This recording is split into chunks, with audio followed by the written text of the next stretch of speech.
فرماتے ہیں کہ میں نا مزدور لینے گیا، بغداد کے چوک میں مزدور بیٹھے ہوتے تھے، تو میری ان مزدوروں میں سے نا ایک نوجوان بچے پہ نظر پڑی. بڑا کمزور سا وجود تھا لیکن چہرے پر عبادت کا نشان تھا، ماتھا بتاتا تھا کہ نماز کا بڑا خیال رکھتا ہے. میں اس کے قریب گیا.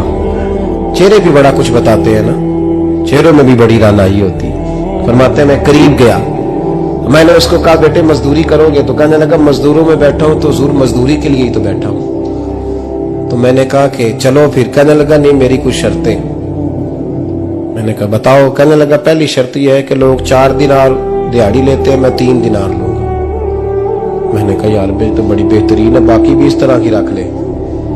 اس نے کہا حضور دوسری شرط یہ ہے کہ میں آپ کی مکمل بات مانوں گا لیکن جب اذان ہو جائے گی پھر آپ کی نہیں سنوں گا. تیسری بات اس نے یہ کی کہ حضور میں آپ کے گھر میں کام کروں گا پر آپ کے کسی سوال کا جواب نہیں دوں گا. کہتے میں نے کہا یار تو بڑا عجیب ہے، شرطیں تو مالکوں کی ہوتی ہیں. کہنے لگا جی بہرحال میں شرطیں لگا کے جاتا ہوں. فرماتے میں اسے گھر لے آیا، کام میں نے اس کو بتایا تو جو کام مزدور سارے دن میں کرتا ہے نا اس نے 2 گھنٹے میں کر دیا. ہمارے مزدور سگریٹ پینے میں بھی تو آدھا گھنٹہ لگاتے ہیں، وہ چائے پینے جائیں تو پونا گھنٹہ وہاں. ان کو بھی تو دیانتداری کرنی چاہیے کہ نہیں کرنی چاہیے؟ معاہدہ کیا ہے نا جی تو پورا اترنا چاہیے نا. کہتے 2 گھنٹے میں. اب کام جب بندہ شروع کراتا ہے تو کام اور نکل آتا ہے. کہتے کام میں نے اس کو اور بتا دیا، وہ کرنے لگا. اس نے مٹی نکال کے رکھی تھی باہر رستے میں، تو اذان ہو گئی زور کی.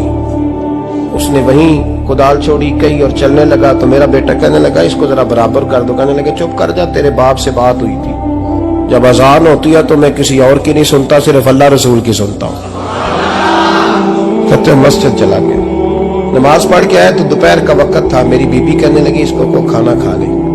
کہتے ہم نے کہا کھانا کھا لو. تو کہنے لگا میں نے روزہ رکھا ہوں، رمضان بھی نہیں تھا، نفلی روزہ رکھا ہوں.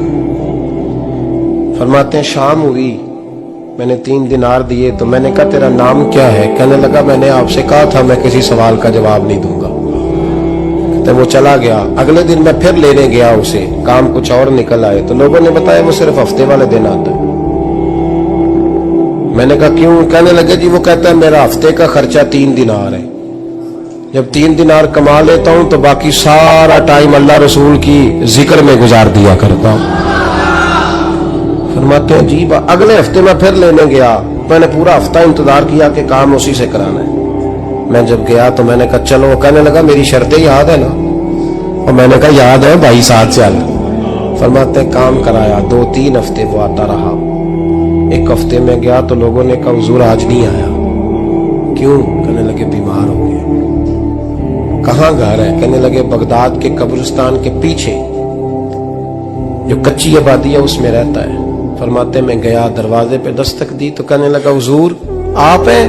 دروازہ کھولا ہے آ جائیے.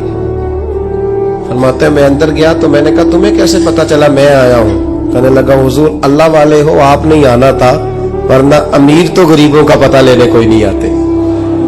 کہتے میں قریب گیا تو کہنے لگا میں آپ کا انتظار کر رہا تھا، تیز بخار ہے تپ رہا. جیب سے کچھ پیسے نکالے. کہنے لگا یہ پیسے رکھ لیں. ایک انگوٹھی نکالی.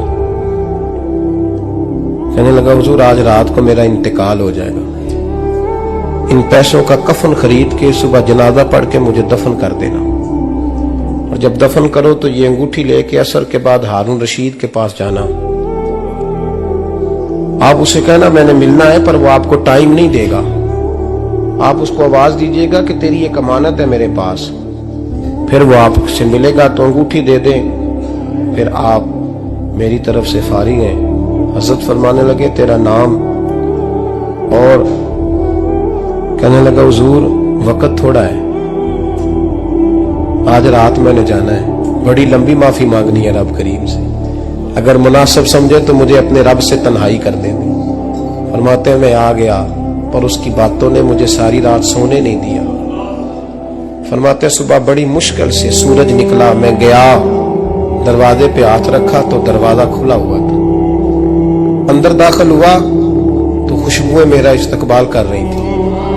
جب چہرے سے کپڑا ہٹایا تو اس کا تو انتقال ہو چکا.